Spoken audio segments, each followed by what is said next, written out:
Thanks very much, Jim. I should begin by saying, for those of you who weren't at the alumni meeting, that I think the whole thing has been a plot, because I have just been given the most superb lessons from a fellow president and vice chancellor, the principal of Acadia College, and the development officer on how to raise funds for the university. And they made me feel so guilty that I thought I should get in the car and go right back to Halifax and get busy on behalf of Mount St. Vincent before you people get all the money that's out there. I think they must be very well on their way. Well, I am pleased and honored indeed to be part of Acadia's celebration of its 150th anniversary, and I've practiced very hard so that I can say sesquicentennial without stumbling. And to be part of this very distinguished lecture series.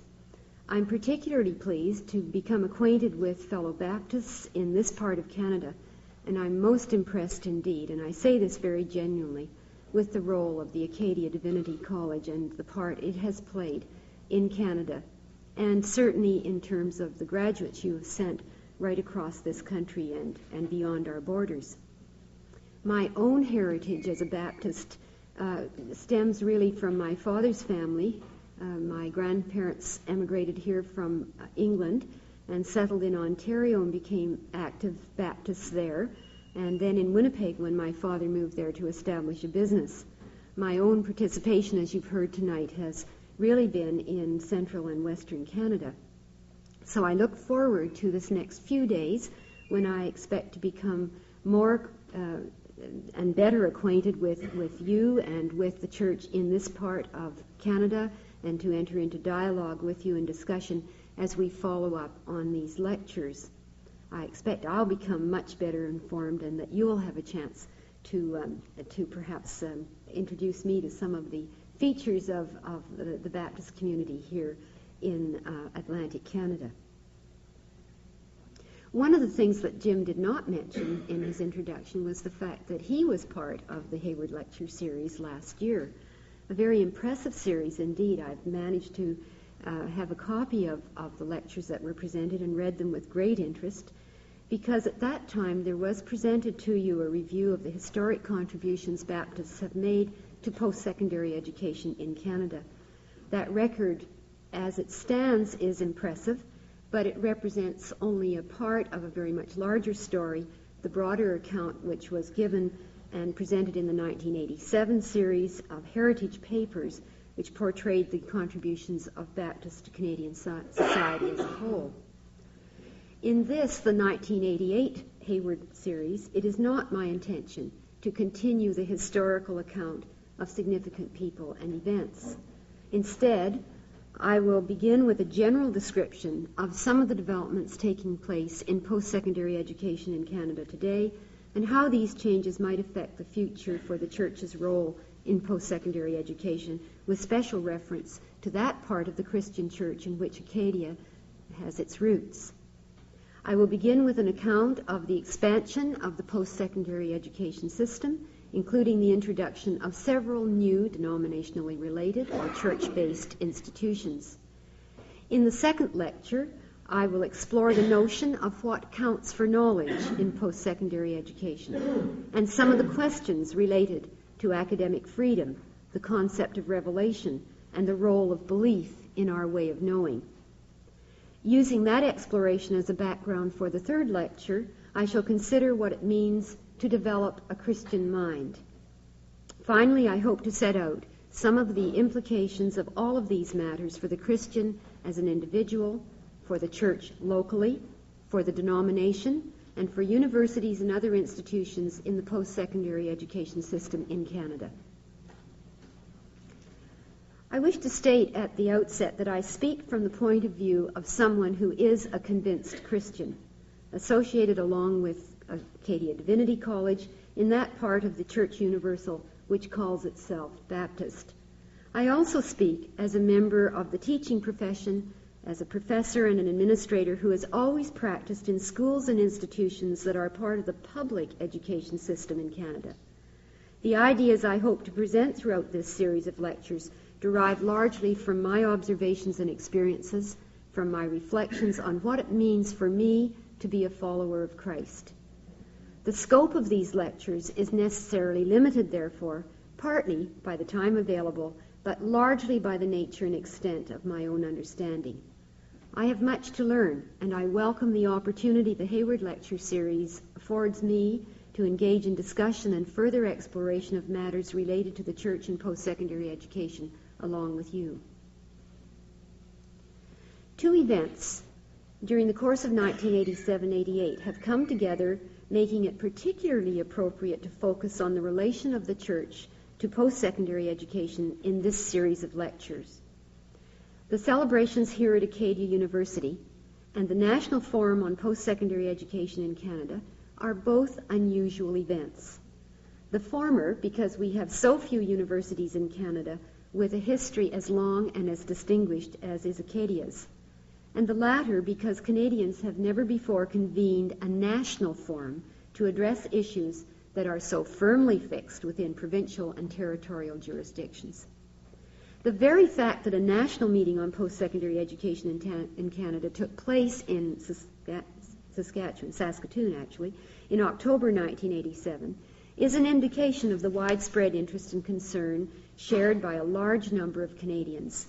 Participants represented every walk of life, every geographical region, every way in which we associate with one another on the basis of our languages, our multicultural heritage, our work, and our interests in post-secondary education. Such an interest is certainly not new. The history of Acadia Divinity College and Acadia University provides ample evidence of that. Nor are some of the factors leading to the organization of the National Forum in 1987 particularly novel. Concerns about the enormous costs of financing post-secondary education and who should be responsible for its funding. The growing expectations and demands for access to post-secondary education on the part of families for their children, employers for their employees, individuals for personal career preparation and the opportunities this opens to them to enjoy the benefits accruing from the completion of some form of post-secondary education, and governments for the social and economic benefits accruing to a province and to a nation characterized by a well-educated citizenry. Some of the tensions have been heightened by the effects of the economic recession experienced in Canada earlier in this decade. Some are associated with the unanticipated extent of the demand for post-secondary education and the marked changes in the nature of the student population.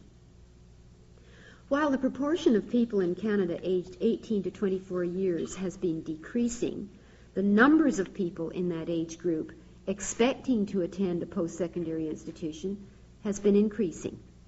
In addition, the number of Canadians aged 25 years and over wishing to attend post-secondary educational institutions has risen substantially. A significant factor has been the marked change in the participation rates of women of all ages. In a few short decades, since 1960, undergraduate enrollments have undergone a significant change. Overall, there are virtually equal numbers of women and men registered in undergraduate programs, and in several fields of study, such as law, medicine, and theology, the changes in the participation rates of women represent major attitudinal changes. The changes of attitudes on the part of both women and men towards women in other fields, such as science and engineering, however, have been much slower.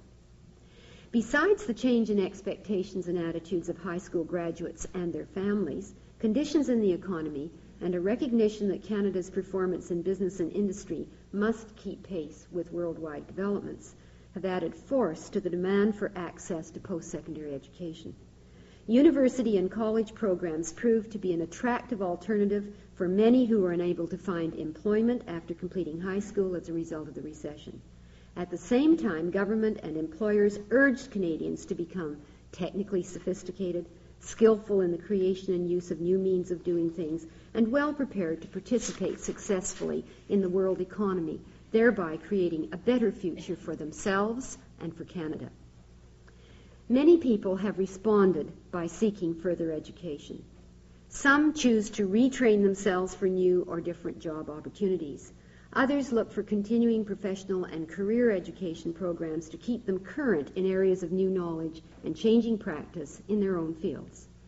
Still others, realizing that human beings have a marvelous capacity to learn and to go on learning lifelong, want to pursue knowledge in order to satisfy their curiosity about the world of ideas and the world around them.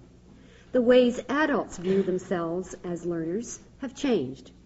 As the number of adults over the age of 25 years has increased proportionately in the population of Canada, the numbers of people in that age group who were once viewed as non-traditional students in post-secondary education have expanded to the point where they can no longer be categorized in that manner. They constitute a significant portion of overall enrollments in established colleges and universities, and they are benefiting by the newer, large-scale, extended educational and training programs offered to employees by some of the major employers in Canada. Not many of us realize, for example, that General Motors offers more university hours of education to their employees than many of the larger institutions in Ontario.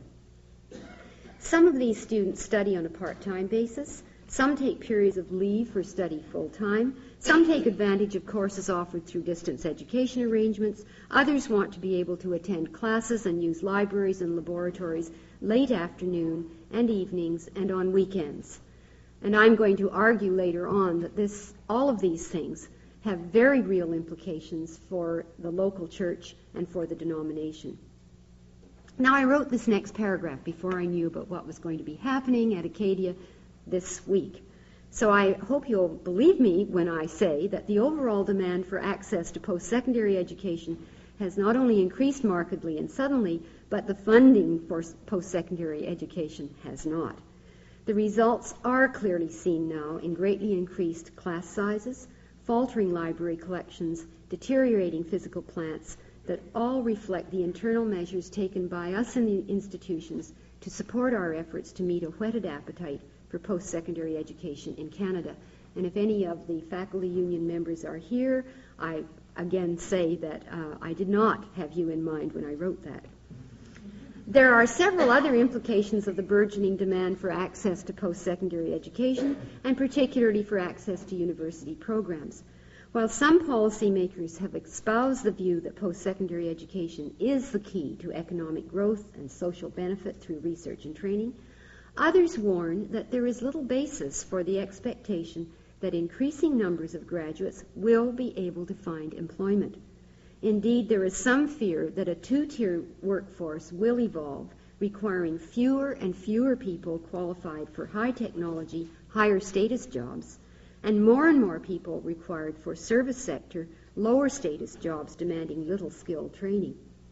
There is also the danger that student demand and the demands of outside interests will affect the balance in the curriculum between general education studies and highly specialized studies. Parents, employers, and students very often seek programs and courses in fields that appear to be immediately related to career choice and advancement, and who can blame them? It remains the duty, however, of scholars in colleges and universities to remind all of us that the long history of the world of ideas has much to teach us about living in our world today. Losing our awareness of the arts and the humanities and all those disciplines that make us sensitive to human success and failure over time is too high a price to pay in pursuit of material gain. On the other hand, there are those who have responded to the growth in demand for education at the post-secondary level by questioning the nature and the quality of the programs being offered by publicly supported institutions to the point that they reject them. Some have chosen to establish and support institutions as alternatives to those in the public system on the basis of the perceived lack of quality or the worth of the curriculum and the nature of the ideas being promulgated there. Motivated by elitist and or religious and philosophic reasons, supporters of some of these institutions would prefer to allocate their tax dollars directly to a private college or university of their choice, and in effect to withdraw from a public system of education so central to the concept of a democratic society.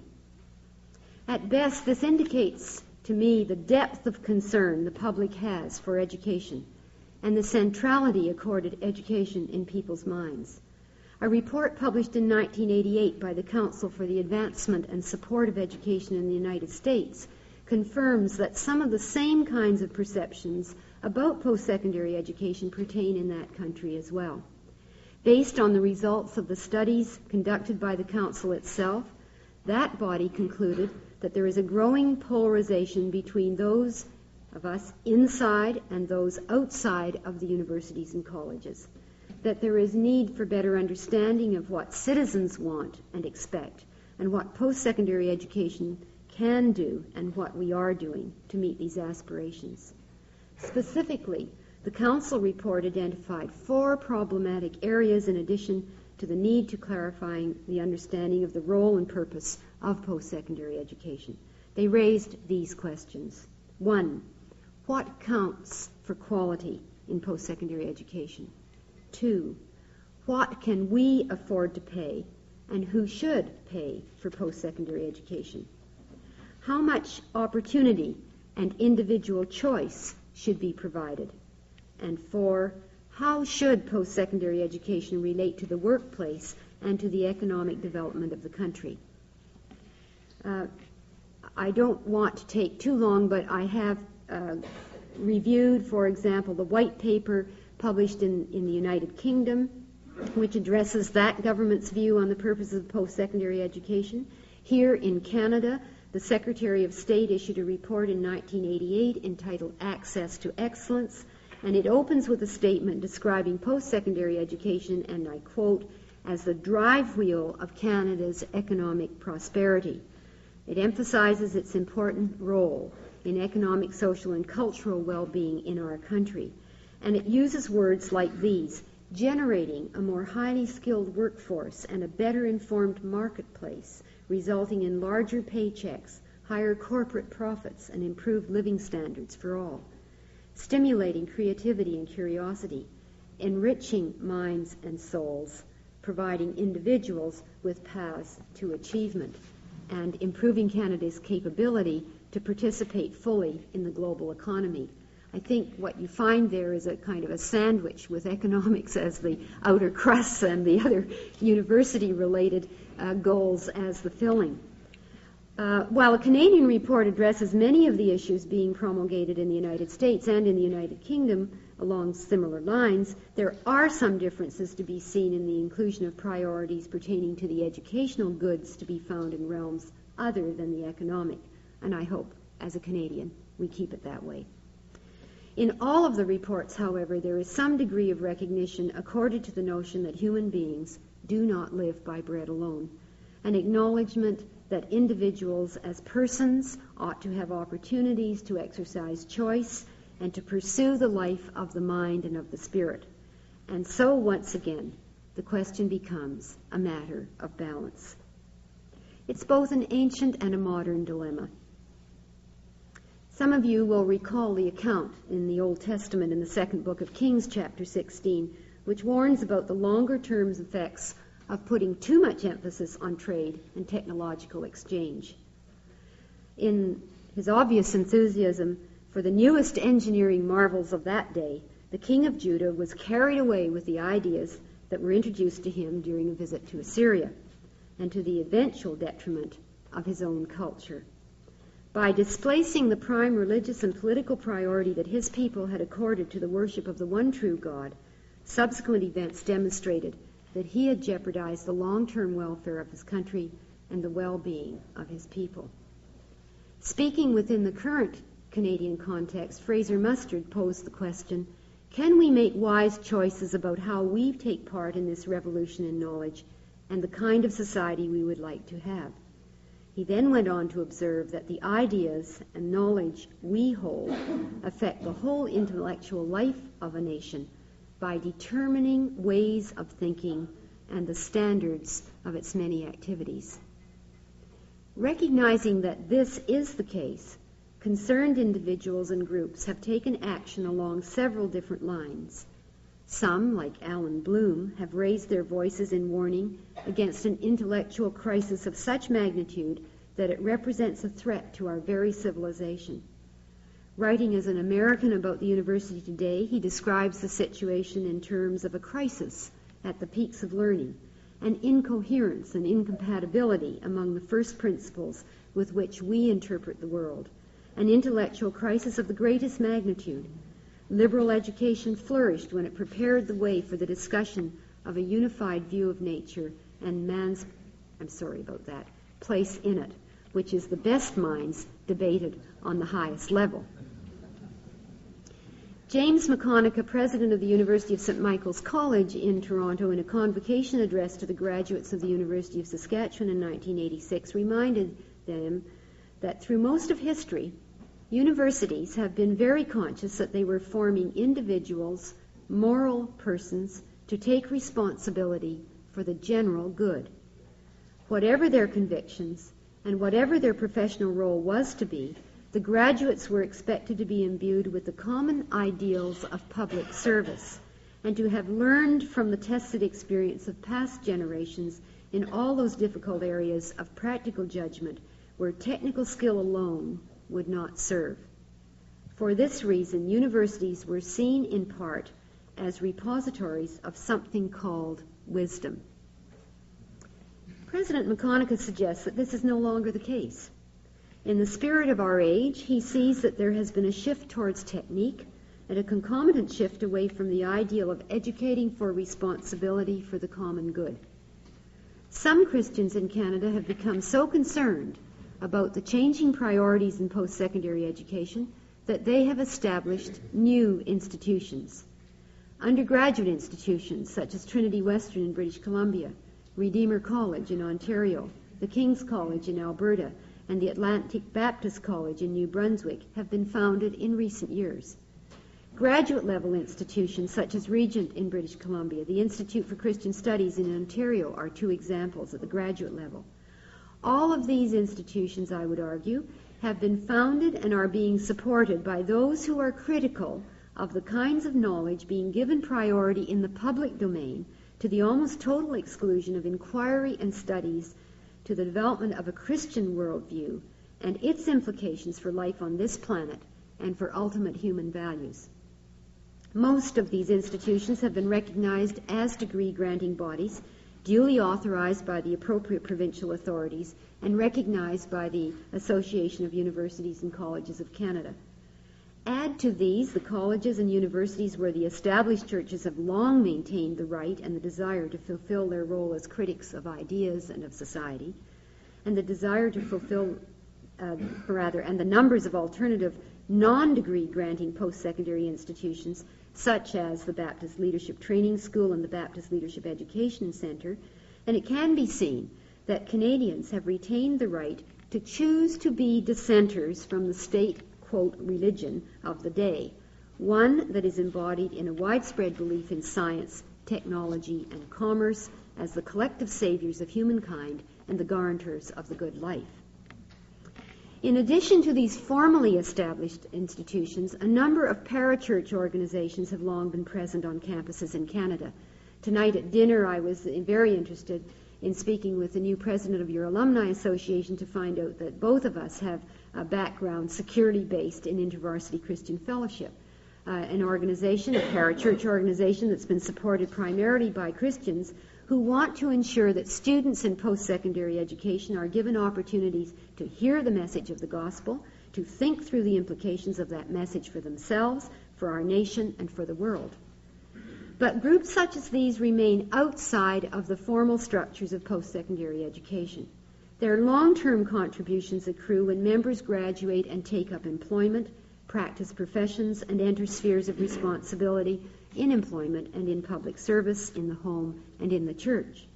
Such contributions should not be underestimated simply because their effects are not immediately apparent, and the results of their efforts are difficult to demonstrate because graduates disperse so widely, and it takes long periods of time for the evidence to develop, despite the fact that Andrew McRae is able to stand up and tell us, as he did tonight, where all the graduates of Acadia Divinity College are serving in the immediate vicinity and across Canada. It's very much harder for an organization like InterVarsity Christian Fellowship to tell you where all their graduates have ended up, and all I can say is that I'm a tribute to that particular organization as one of them. But I think we have to be careful that we don't underestimate the role and thrust of such an organization. However, as important as it is to maintain these rather informal types of activity as alternative voices on campus, there is also a need, I believe, for systematic study and formal recognition of the kind of scholarship that begins with a set of presuppositions about the nature of the world and human beings, which is distinctive and distinctively Christian. Christian thought begins with belief in God and in the revelation of himself through his Spirit, in the experience of knowing his Son, Jesus Christ, and in the study of his Word and the world he has created. From the earliest days of the Christian church, this requirement has been recognized, beginning with the enjoinders given by Paul the Apostle in his letters, and subsequently through the work of gifted scholars, both inside and outside of established theological traditions, to this day. In Canada now, we can see several different practical ways in which denominations as organizations and Christians in association with one another are addressing intellectual and policy questions related to education in general. Here, I am not addressing theological education in particular. Some of the actions are intended to be complementary and parallel to the public education system and to the church. Their programs and courses are offered as additions to the formally accredited programs and courses required for the kinds of credentials widely recognized and expected in our kind of society. Some of these are provided through organized programs of Christian education within churches or through chaplaincies or parachurch movements on campuses. Others are provided through alternative institutions that operate outside of the authorized systems of education in each province. And still others have from the outset sought the right to be recognized and respected on the basis of the integrity of their scholarship and teaching, and have chosen to take the costly route of funding their post-secondary institutions with full facilities, libraries, teaching and residences, and the administrative structures required to facilitate all of these. Within some of the older universities in Canada, there are to be found departments of religious studies and affiliated or member colleges that retain an intellectual commitment to Christian scholarship and to the role of religious faith within the notion of a good liberal education. While the nature of the relationships among such academic units, their parent universities, and the denominations with which they are associated varies enormously, together they constitute a presence, however tenuous in some cases, of a Christian worldview within the established system of post-secondary education. And we certainly heard tribute to that tonight when Principal McCrae spoke of the relationship between Acadia Divinity College and Acadia University. Canadians from every walk of life hold high expectations for the post-secondary education system as an avenue to that which is deemed to be best for each of us personally and for all of us collectively. In the recent past, we have grown to expect that such opportunities will be made largely at public expense, arguing that such expenditures represent an investment in the future development and economic advantages of individuals in our society.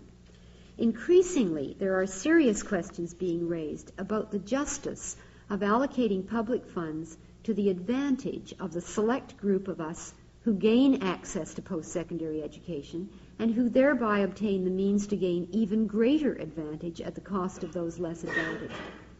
The notion that more of the costs of obtaining the benefits of post-secondary education should be borne by the private sector and by those individuals who gain by means of receiving the benefits of education is achieving greater recognition among policy makers in government, in business, and in post-secondary educational institutions of all types. The church and church-related associations of Christians who have founded separate post-secondary educational institutions have adopted stances related to the matter of accepting public funding of a variety of kinds. Some have insisted on the right to support the institutions of choice by diverting some or all of their tax monies from the public system. Others have negotiated partial funding arrangements by governments, while a few have looked to their own constituencies to support total costs. The arguments used in each case are often matters of long-standing tradition and history, and are centered, in the final analysis, on issues having to do with the extent of control that we wish to have over what counts for knowledge, and what knowledge ought to be taught, and what place is given to religion and its teaching along the lines desired by the founders. These are some of the topics I plan to deal with more extensively throughout the remainder of this series of lectures. There is little doubt that most Canadians generally assume that post-secondary education is not only intended to provide graduates with the kinds of knowledge and skill that enhance the economy overall, but also to foster in its graduates a capacity to apply reason and intellect to the resolution of interpersonal, political, and social problems of our day. The tension that arises between these two kinds of thrusts are sometimes are sometimes expressed within post-secondary institutions in terms of differences between the humanities and the sciences, or between academic and professional programs, or between pure and applied research. The universities in particular uphold the position that curiosity about life, about the world, is good in its own right, and that freedom to pursue ideas has always been characteristic of the good society. Nor do those in the universities ourselves wish to lose sight of the significant role we have to play in helping to prepare those who will assume responsibility for leadership and for service in domains other than those most directly related to business and industry.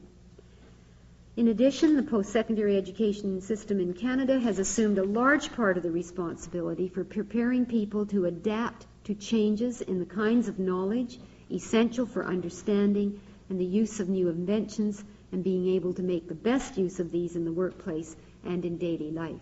I'm reminded of a story that an economist friend of mine told me recently.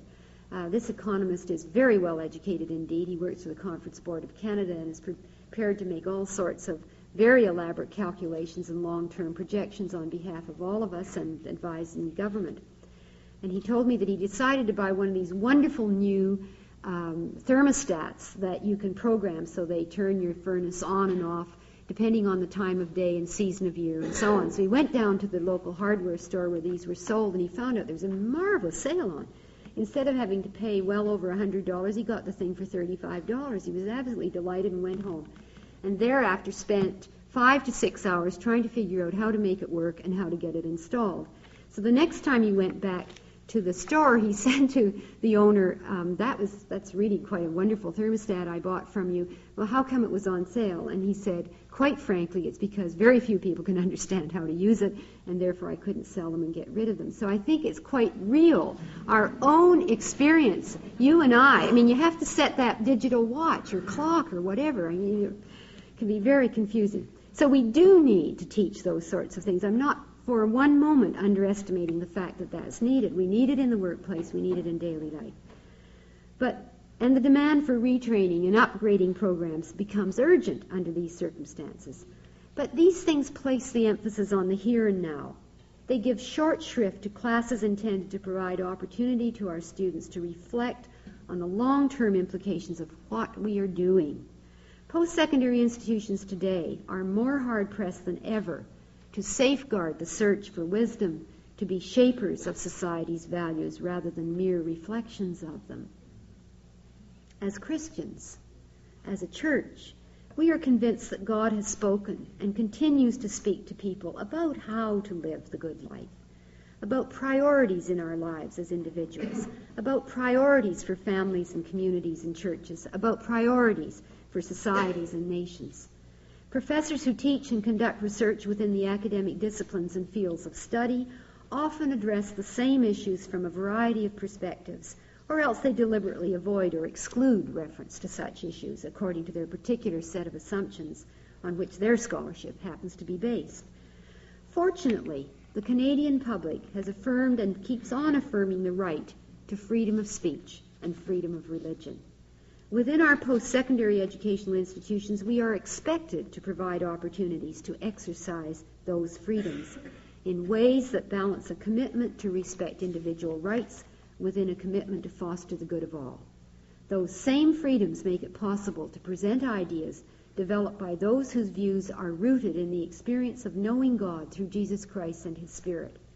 Like the prophet Amos, who was not a trained theologian, but rather a person with a deep knowledge of history and of the problems of his day, scholars who are followers of Christ can bring a perspective to their studies that address issues of social justice in terms of God's universal moral order, no matter what the discipline or field of knowledge and practice. And we have the freedom, if we wish, to do so. In 1987, the annual conference of the American Association for Higher Education took as its theme, Translating Convictions into Actions. As the chair of the board of that association at that time, Adele Simmons commented on what she perceived to be a vacuum in moral leadership in post-secondary education and the need for a renewed sense of commitment and responsibility in administrators, faculty, and students. She identified the importance of sharing a vision of the kind of society we are trying to create and having a mission that relates to social renewal. Simmons posed this question: will our students make a positive difference to their society? And then went on to discuss the importance of moving beyond concerns for the mastery of the uses of knowledge towards the goal of graduating caring, ethical people. Jesus regularly reminded his listeners of the critical importance of looking beyond the obvious event and the customary practice in order to understand the real meaning of our thoughts and our actions. As his followers today, we can do no less. Our voices must be heard clearly in the halls of academe. We know from experience that the future is contingent on the way people think now and on the values being espoused today. The manner in which important questions are addressed and answered, or avoided, will inevitably become apparent in the day-to-day affairs of our future lives as Canadians. In the changing world of post-secondary education, I believe there is an urgent requirement for the kind of scholarship and research that examines and develops a worldview based on an understanding of the way God has spoken and is speaking to his people. I am convinced that the Christian Church has a responsibility to foster and to support such activities, and that there are several kinds of avenues available that enable us to do so. The particular responsibility for those who are members of the Church and who serve in the post-secondary education system, as I do myself, is to bring Christian perspectives to bear in our academic endeavors and to ensure that we have the freedom to do so. Thank you.